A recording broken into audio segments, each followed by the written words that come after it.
and you did nothing. Let me ask you this. Do you not take this seriously at all? I do take it serious. Yeah, I'm busy. I'm a very busy person. It's kind of inconvenient for me. This is all inconvenient. She's too busy and it's inconvenient. Really, this isn't all about you.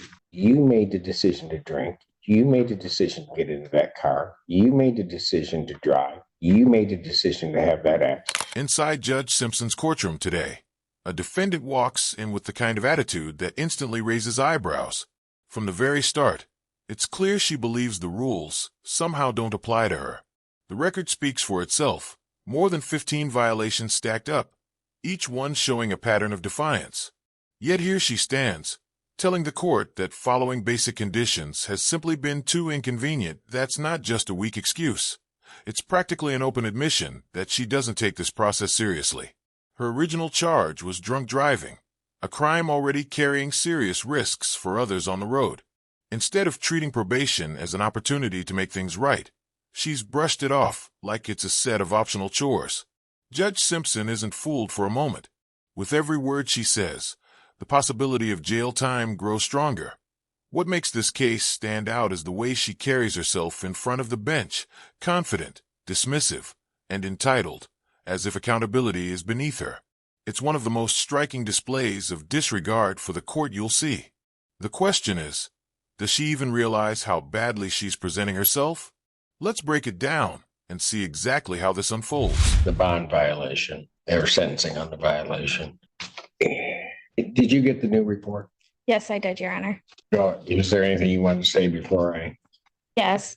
But I'd like to start off. Ms. Wilson is a 22-year-old. She's very apologetic to the court.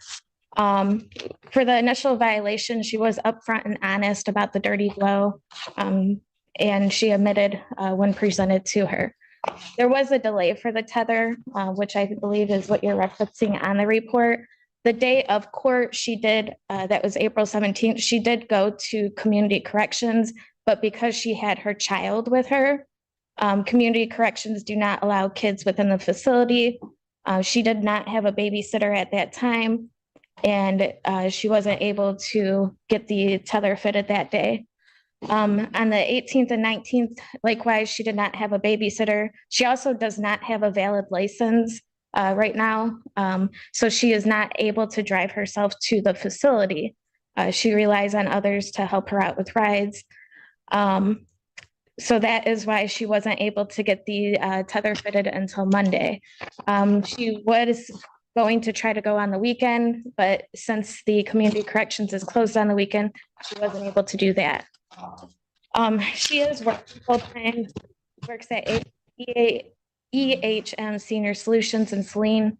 She's been there for the last 4 years. She works, she also is enrolled inside school full-time, inside the nursing program, and she's a full-time mother. She has no one to really help her with watching the kid during the day.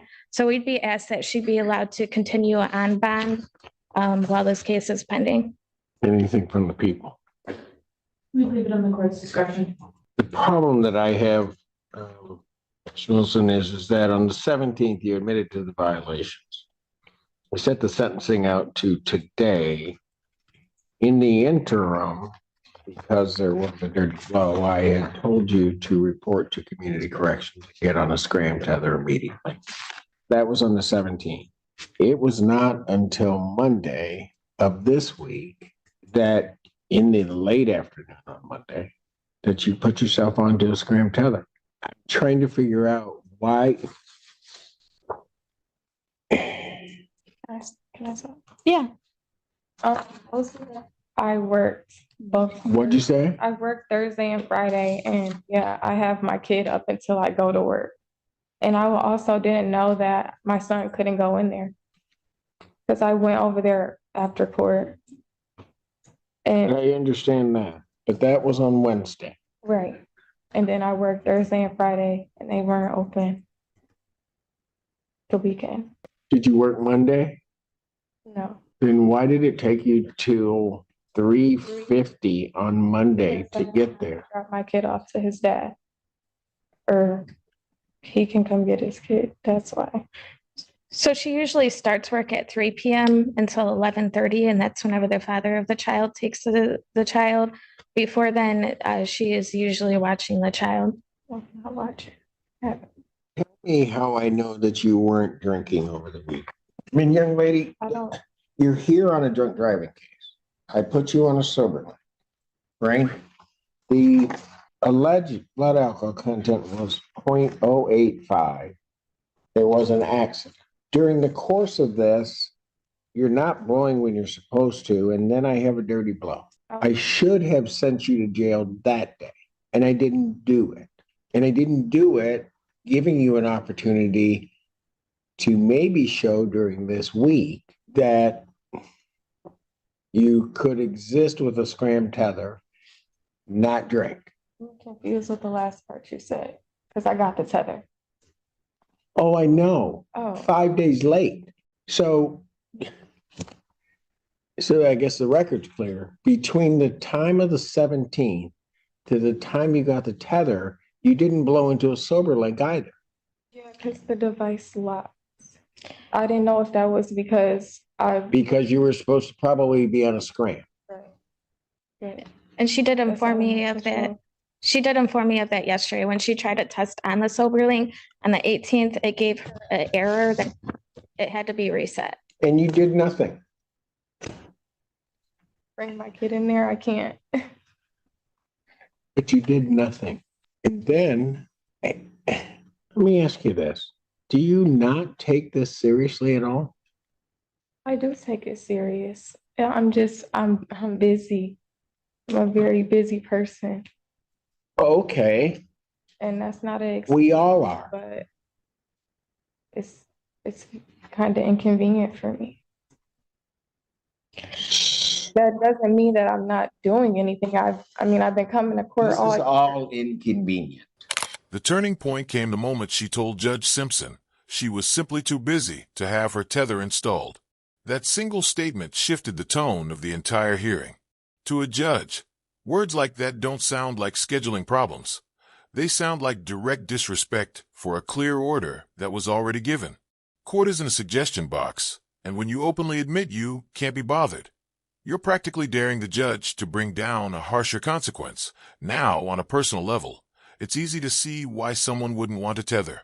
It's restrictive, it's uncomfortable, and it carries the weight of public embarrassment. But the way she framed it, with confidence, almost as if the rules were beneath her, turned a tough situation into something far worse.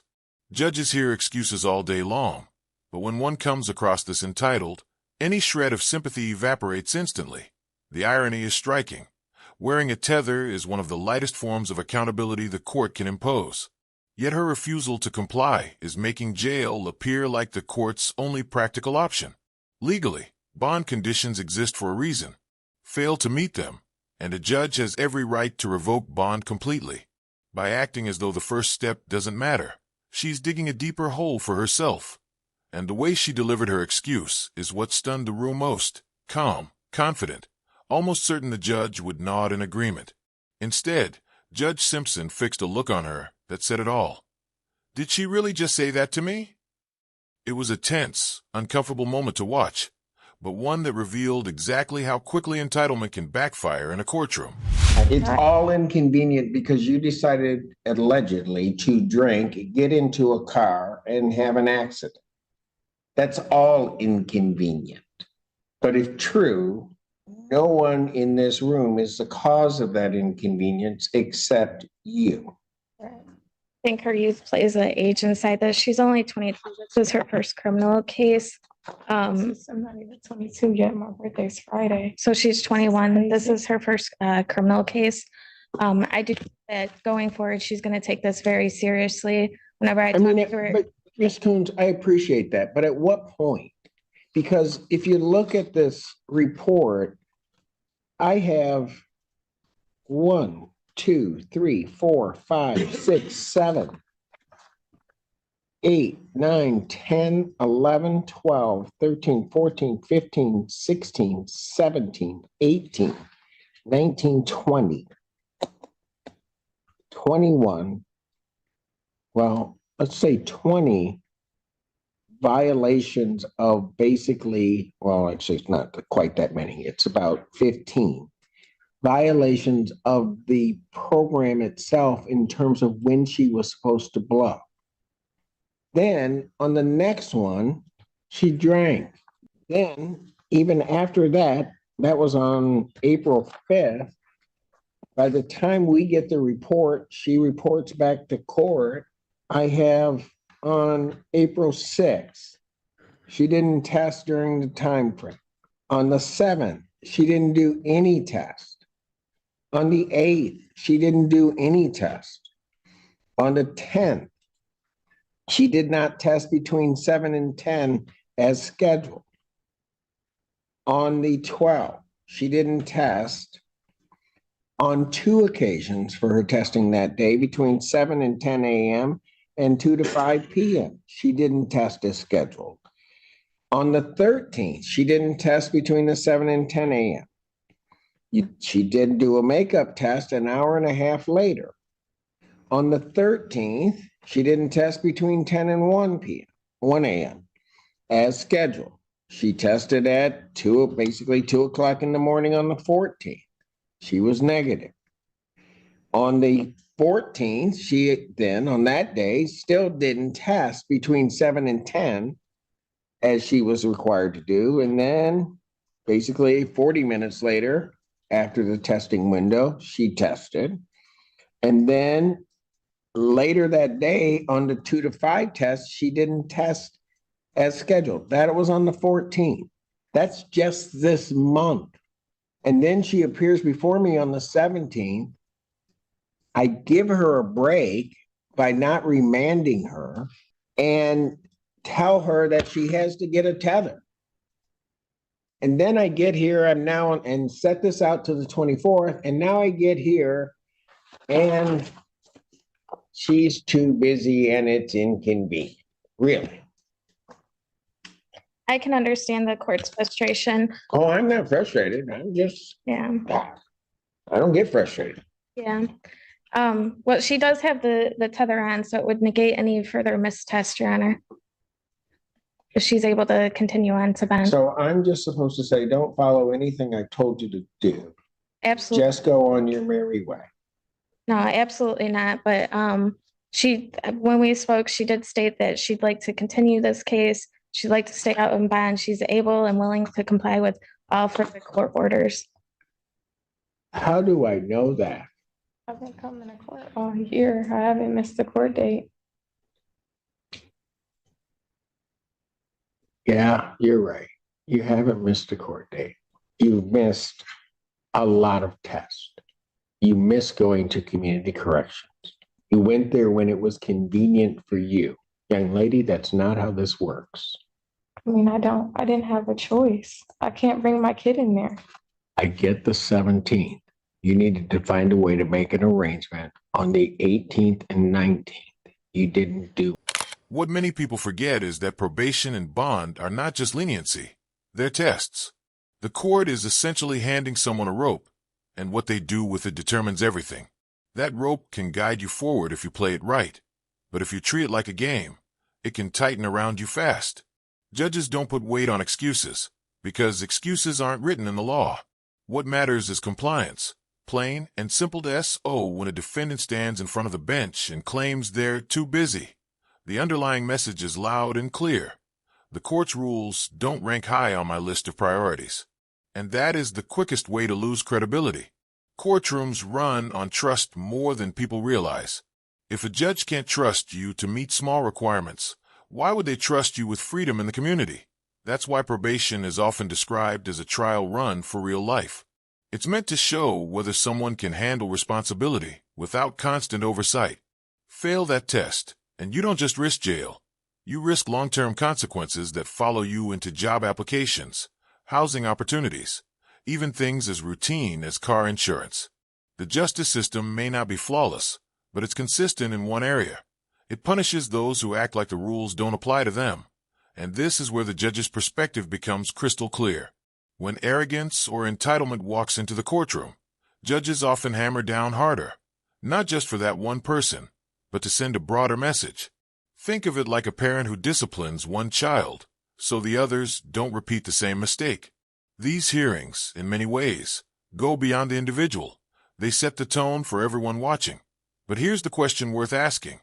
Is it fair for judges to use one case as a lesson for all? Or should the decision always focus strictly on the individual in front of them? This case really drives home the point that court isn't about the drama playing out in front of the bench. It's about trust. In fact, so that we're also clear on the 19th, on the 18th, community corrections talked to you that day. And you told them that you would report to them on the 19th. Yes, because I thought I could, but I couldn't. That's a Friday. And you didn't report on the 19th. You didn't call to reschedule or offer to them, according to this report, any explanation for your not reporting. You just didn't show up. And then on Monday, even if I accept your rationale that you were working and that in terms of working, you couldn't make it, even if I accept that rationale, which I don't, Monday, you weren't working. And you still didn't go until late, actually, after the agent that's assigned to your case at community corrections had left. And you're lucky that somebody else there stepped in and put you on a scram tether, because otherwise you'd be showing up today with no tether. And mind you, that the person that did that did it after the agent that's assigned to your case had terminated you from community corrections